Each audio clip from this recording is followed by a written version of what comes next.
নমস্কার, আমি দিগন্ত আর আপনারা দেখছেন আমার চ্যানেল স্পিক উইথ দিগন্ত। আজকে আমি যে কবিতাটি আবৃত্তি করব সেটি হচ্ছে কবি জীবনানন্দ দাশের কবিতা বাংলার মুখ। বাংলার মুখ আমি দেখিয়াছি, তাই আমি পৃথিবীর রূপ খুঁজিতে যাই না আর।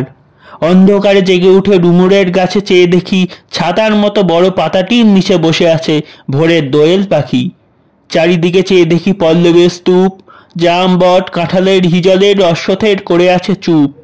ফণি মনসার ঝোপে সটি বনে তাহাদের ছায়া পড়িয়াছে। মধুকর ডিঙা থেকে না জানি সে কবে চাঁদ চম্পার কাছে এমনই হিজল বট তোমাদের নীল ছায়া বাংলার অপরূপ রূপ দেখেছিল। বেহুলাও একদিন গাঙ্গুরের জলে ভেলা নিয়ে কৃষ্ণা দাদুষীর জ্যোৎস্না যখন মরিয়া গেছে নদীর চড়ায়, সোনালি ধানের পাশে অসংখ্য অশ্বত বট দেখেছিল। হায়, শ্যামার নরম গান শুনেছিল। একদিন অমরাই গিয়ে ছিন্ন খঞ্জনার মতো যখন সে নেচেছিল ইন্দ্রের সভায়, বাংলার নদ নদী ভাটফুল ঘুঙুরের মতো তার কেনেছিল পায়। এই ছিল আজকের কবিতা। কবিতাটিকে ভালো লাগলে লাইক করবেন এবং চ্যানেলটিকে সাবস্ক্রাইব করে আমাদের সঙ্গে থাকবেন। দেখা হচ্ছে আবার পরের অন্য কোনো কবিতায়। ততক্ষণ বাই বাই।